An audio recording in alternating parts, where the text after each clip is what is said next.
보겠습니다.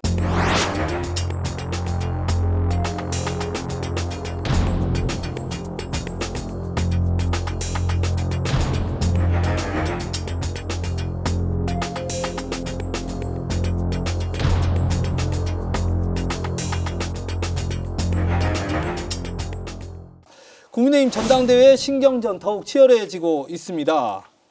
일각에서는 또 너무 진흙탕 싸움 아니냐. 이번에 3차 TV 토론까지 했잖아요. 네. 어떻게 보셨어요? 원래 당내 경선이 더 무섭습니다. 아, 그러니까요. 네. 저 이명박 전 대통령, 박근혜 대통령 네. 그때 나왔던 걸로 다 수감 생활하셨고요. 대장동도 대장동도 사실, 거기서 나온 이낙연 겁니다. 대표 네. 쪽에서. 그리고 원래 그 집안 싸움이 더 무서운 거기 때문에 네.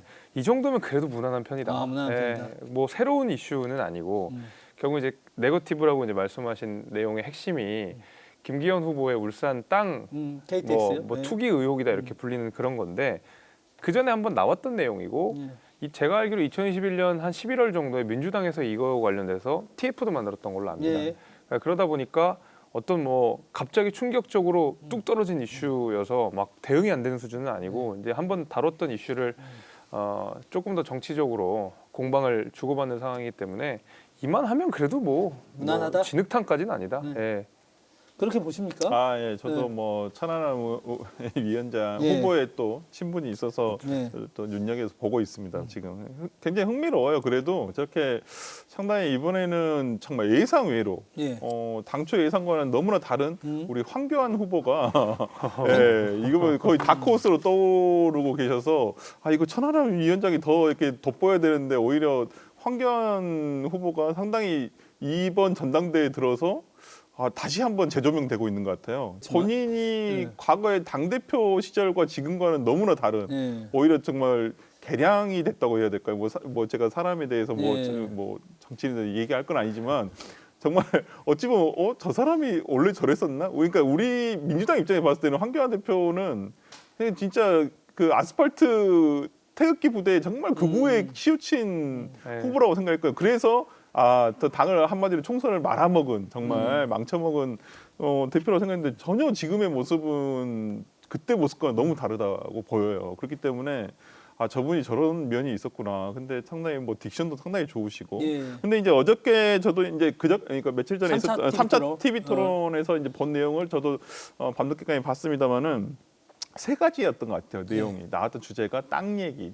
그다음에 이제 뭐 신영복 씨, 그다음에 공천 이거에 대한 얘기가 가장 그 주된 내용이었어요. 근데 물론 좀 아쉽기는 하죠. 왜냐하면 어떤 당 대표가 돼서 예를 들어서 국정에 대해서 어떻게 얘기를 이끌어 가보겠다. 그러니까 그 천하람 후보 같은 경우에는 연설문에서는 합동토론의 연설문에서는 상당히 조금 민생 현안이라든지 이런 것을 넣어서 하는 경향이 있는데 또 당 대표 토론에서는 어쩔 수 없이 이제 뭐 거기에 휘말려서 이제 싸우는 것은 있더라고요. 그래서 저는 어저께 상당히 재밌게 봤습니다는 그 역시 그냥 김기현 후보는 그냥 방어하느라 급급했고 그다음에 안철수 후보 같은 경우에는 이도저도 아닌 공격도 해야 되고 방어도 해야 되고 그다음에 황교안 후보는 정말 일관된 모습. 그다음에 천하람 후보는 저는 어저께 상당히 세련된 토론 모습을 보였다고 생각합니다.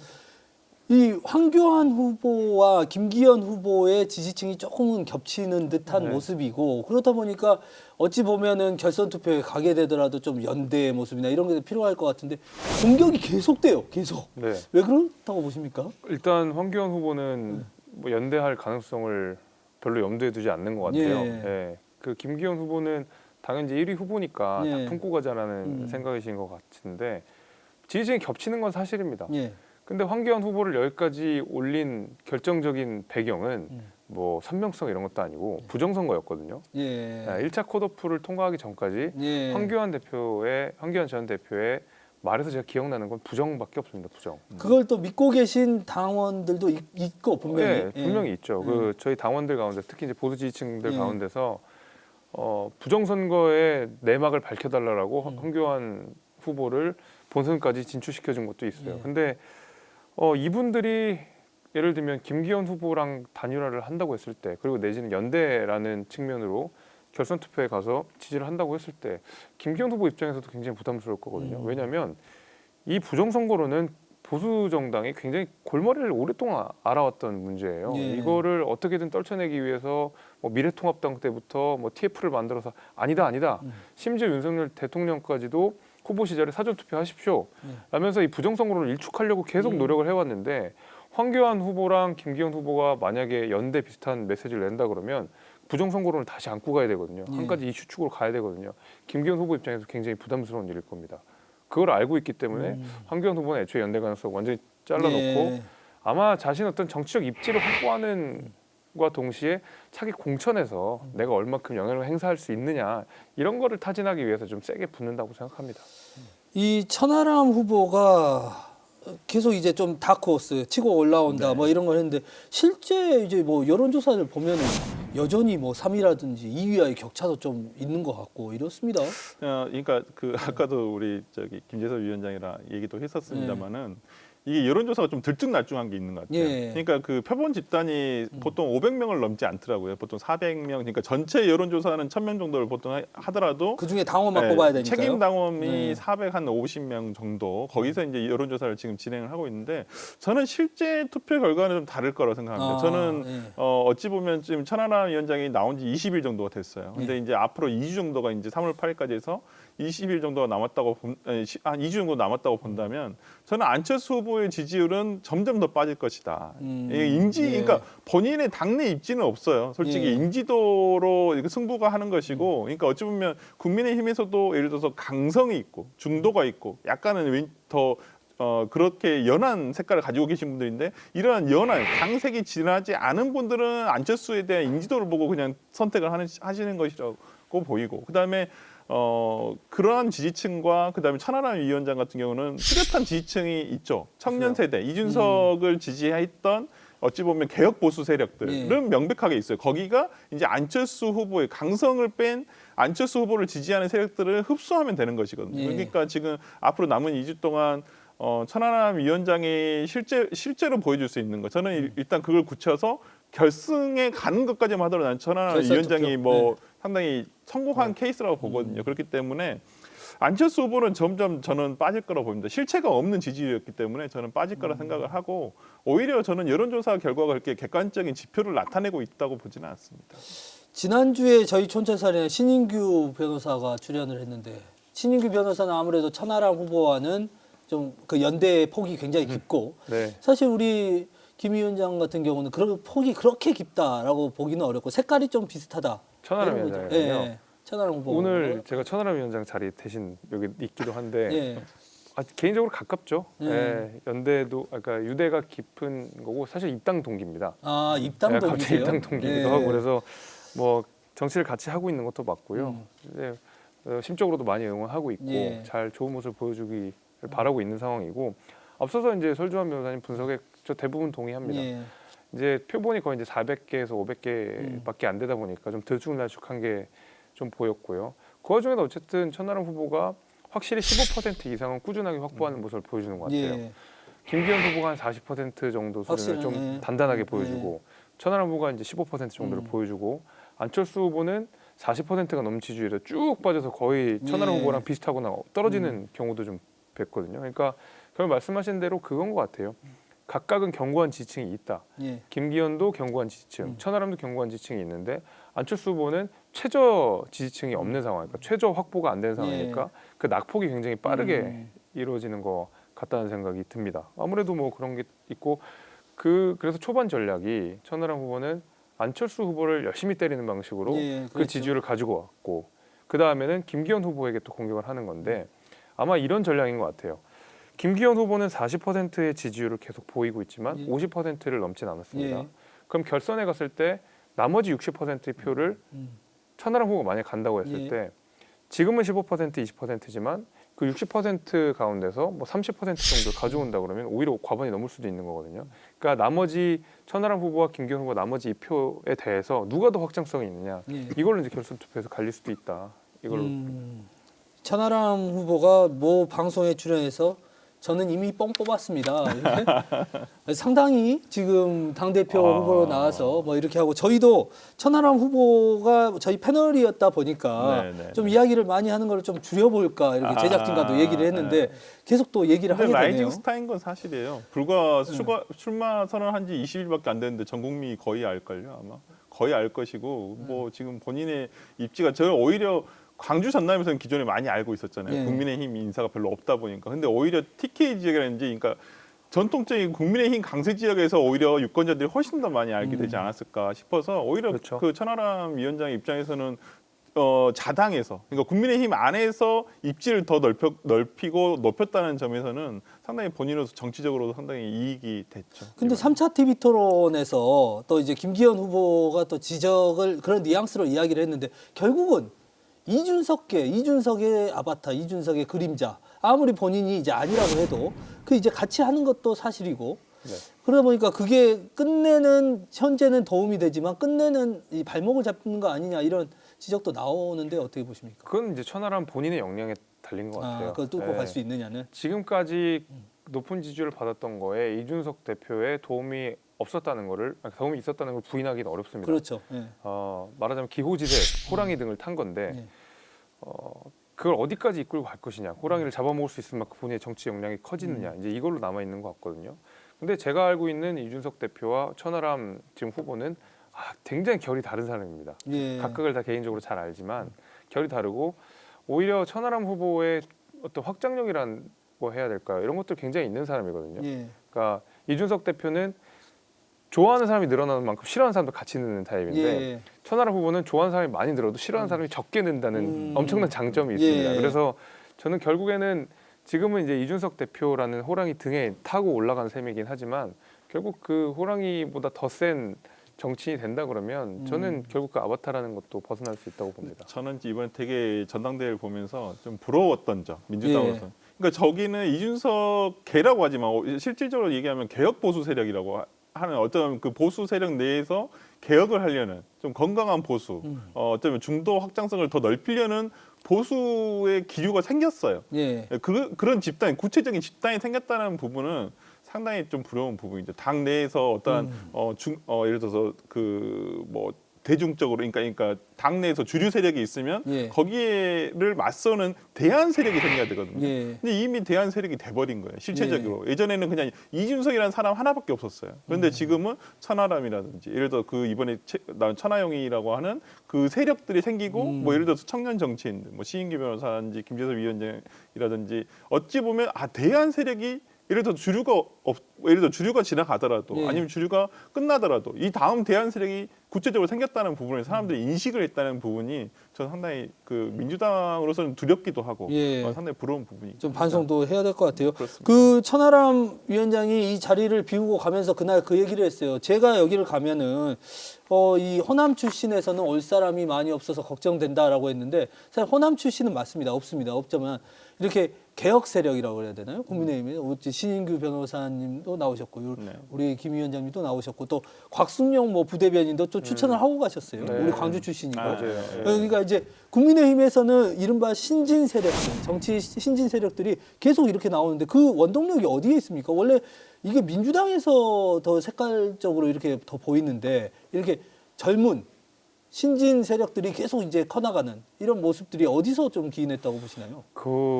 지금 천하람 위원장도 그렇고 네. 뭐 신인규 변호사도 그렇고 저도 그렇고 이준석 대표도 그렇고 사실 뭐 누가 끌어줬다 이렇게 보기에는 조금 어렵긴 합니다. 네. 저는 물론 뭐 김종인 위원장이 비대위 체제에서 제가 비대위원으로 거부한 자리를 맡으면서 입문을 한 것도 좀 있지만 예를 들면 신인규 변호사도 마찬가지고 천하람 위원장도 마찬가지고 이분들도 다 그냥 밑도 끝도 없이 시작한 사람들이거든요. 예.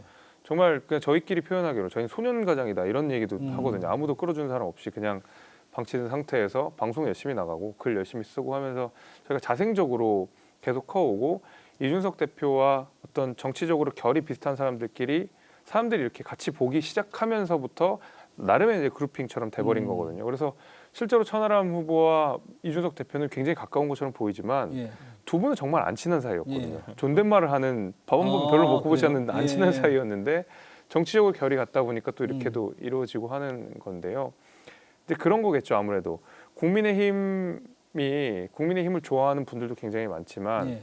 최근에 보았던 모습들 가운데서는 소위 말하는 이제 윤핵관 분들이 전횡을 한다 이런 비판 많거든요. 예. 그 오히려 윤석열 대통령 국정 운영 방해된다 이런 얘기 있었고 그게 너무 획일화된다 예. 이런 걱정들이 있었는데 그 가운데서 젊은 사람들 몇 명이 정말 잃을 것 없는 젊은 사람 몇 명들이 나와서 이건 그래도 좀 아니지 않습니까라고 얘기를 하면서 조금 좋게 봐주시는 것 같고 그게 좀 반사적으로 또 그룹핑이 돼서 나름의 이제 뭔가 그룹이 있었던 것 같지만 예. 사실 저희는 그 전까진 실체가 없고 다들 프리랜서 개개인으로 활동하다가 알고 보니까 느슨한 연대가 됐던 거죠. 예. 그러면서 전당대회에서 이게 딱 보이고 그렇게 보였던 거죠. 예. 네. 민주당도 없었던 건 아니에요. 사실은 97세대라고 해서 지난 전당대회에 최고위원회 많이 출마를 했고요. 그리고 이 97세대만 하더라도 이렇게 젊지는 않지만 그 후진 세대, 우리 86을 잇는 네. 이렇게 이야기가 됐었는데 죄다 소리 소문 없이 97세대가 예. 자생적이지가 않았죠. 문제는 예. 저렇게 이제 자생적이어야 되는데 그 97세대는 86세대의 끄트머리 막내들이었거든요. 예. 그리고 같이 운동권이었었고 같이 민주화 운동을 하던 그리고 같이 정치를 했던 거의 막내였던 97세대였기 때문에 자신의 브랜드를 걸고 할 수 있는 것이 정치를 할수 없었어요. 있는 그러니까 영역이? 그게 소멸돼 버리는 거죠, 자연히. 그러니까 어찌 보면 민주당에 지금 아마 내부적으로도 많이 느끼고 계실 거예요. 예. 과거 386 세대 그 세대가 20년 동안 지속되면서 586 세대가 된 거예요. 예. 이제 이분들이 이제 686이 될 수도 있고 그러는데 당에서는 어찌 보면 지금의 60년대생을 뛰어넘어서 지금 80년대 저 같은 저도 70년대생입니다만은 예. 여기를 뛰어넘어가지를 못하고 있거든요. 예. 지금 자연스럽게 넘어가지를 못하고 있어서 오히려 당내에서는 진짜 국민의힘보다는 오히려 조금 더 경직화돼 있는 건 아닌가 오히려? 그런 부분에 대해서 지금 굉장히 좀 많이 이렇게 고민들을 하고 있고 이런 부분들을 어떻게 할까. 그래서 어차피 세대 교체가 이루어지는 것은 자연스럽게 안 된다고 한다면 인위적으로도 필요하거든요. 예. 일단 지금 당내에서도 다음 총선과 관련해 가지고 예를 들어서 자연스럽게 아니면 인위적으로 이렇게 좀 세대 교체를 해야 된다라는 예. 어떤 분위기는 있는 것 같습니다. 조금 다른 이야기로 했는데 잠깐 이제 시간이 얼마 남지 않았으니까 다시 돌아와서 당대표 후보 이야기는 했고 최고위원 한번 전망 한번 해보죠. 지금 친윤 후보가 이제 한 4-5명 네. 정도 되는 것 같고 또 이제 우리가 이른바 비윤이라고 보기는 좀 그렇고 이제 신진 네. 세력들 예, 아용인 이렇게 되는 것 같은데 어떻게 보십니까 이 최고위원회 구성? 네. 요게 좀 예측이 잘 안 돼요. 아, 그래요? 그러니까 네. 결국은 이제 과거에 있는 여론조사들을 보고 판단을 해야 되는데 앞서 제가 표본 얘기를 했지만 예. 대개는 당대표 후보자들은 거의 대부분 아시지만 최고위원 후보자들은 당원들도 모르시는 분들이 예. 많거든요. 그러다 보니까 좀 특정 후보가 갑자기 확 튀어서 많이 나오는 경우도 있고 굉장히 인기 있던 후보 확 떨어지는 예. 경우도 있긴 하지만 지금 적어도 비윤 후보라고 불리는 허은하, 김용태 두 분 중에 최소 한 분은 입성을 하실 것 같아요. 그리고 또 당내 어떤 기류 같은 것들을 보게 되면 친윤 후보로서 확실하게 김병민 위원장은 좀 지지를 하는 것 같더라고요. 예. 그래서 인지도도 있고요. 인지도도 분명히 있고요. 그래서 적어도 비윤 후보들 가운데서 최소 한 분, 그다음에 김병민 위원장은 반드시 들어가는 구성으로 들어가지 않을까 생각합니다. 좀 이 말씀에 우리 김재원 전 최고위원이라든지 조수진 의원, 민영삼 우리 네. 최고의 유튜버라고 해야 되나요? 예. 아니요, 현역 정치는 아니지만 네. 과거에서부터 상당히 정치를 오랫동안 하셨죠. 옛날 예. 서울시 민주당에서 계열에서? 서울시 네, 많이 의원도 하셨죠. 동대문구에서 하셨었고요. 서울시 의원도 하셨었고. 인지도가 만만치 않아요 이쪽도. 민영선 저는 이제 원장님이라고 부르는데 네. 개인적으로는 민영선 원장이 과거에 전남 도지사 선거에도 맞아요, 후보로 나오셨어요. 나오셨었어요. 네. 그래서 저는 오히려 이제 허남 이쪽 입장에서 본다면 네. 오히려 민영선 원장님이 비대위원으로 들어가는 것도 나쁘진 않겠다. 조수진 의원도 호남의 딸을 자처하고 있거든요. 그렇죠. 원래 조수진 의원이 동아일보 기자 시절에, 그러니까 그 전에 다른 기자 시절에는 동계를 출입하던 예, 기자였었어요. 그랬죠. 그렇기 예. 때문에 상당히 민주당 이제 세력과도 상당히 있는데 이제 지금 굉장히 강성이신데 지금 말씀하시는 걸 보면 그래서 오히려 저는 조수진 의원이라든지 근데 조수진 의원이라든지 민영사 원장님 그다음에 김병민, 김재원 다들 하여튼 저랑 방송도 같이 하고 그래서 다들 아시는 분들인데 친분이 있으셔서 쉽게 이제 예측을 하시기가 저는 좀 어려우신. 민영사 원장님 같은 경우는 상당히 좀 유력하다고 봅니다. 그래요. 굉장히 저희는 오히려? 민주당에서는 이분을 잘 모르는데, 그러니까 근데 국민의힘 주류 지지층에서는 상당히 이분이 지금 출연하시는 뭐 유튜브 채널이라든지 이런 게 굉장히 영향력이 크더라고요. 예. 그래서 상당히 지금 저는 안정적으로 민영삼, 조수진 후보는 될 것 같고 예. 그다음에 김재원 후보도 워낙 인지도가 있으셔서 될 것 같은데 모르겠습니다. 이제 마지막 한 명이 이제 저는 비운계 허나 김용태하고 이제 김병민 의원이 되지 않은 후보가 되지 지금 않을까. 4명이 되는 거죠? 네, 최고위원이 그렇습니다. 4명이. 네. 지금 근데 이건 전망이 좀 갈리네요. 역시 최고위원은 김병민 후보가 반드시 들어갈 저는 것이다. 조금 애매하다. 여기는 좀 네. 나머지 후보들이 네, 오히려 네. 더 들어갈 것이다. 네, 그러니까 저는. 그만큼 지금 최고위원 선거는 굉장히 혼전 양상이고 네, 그렇죠. 네. 지금 보기는 어렵고 이 4명이 누가 되느냐 사실은 중요한 게 지금 국민의힘 당 대표가 누가 되느냐 또 최고위원이 어떻게 구성되느냐는 이 당 대표가 어떤 힘을 발휘할 수 있느냐에 또 근거가 되기도 하잖아요. 네, 그럼요. 예, 우리 김 위원장님 오늘 처음으로 촌철살인 광주 네. 스튜디오가 처음이시죠?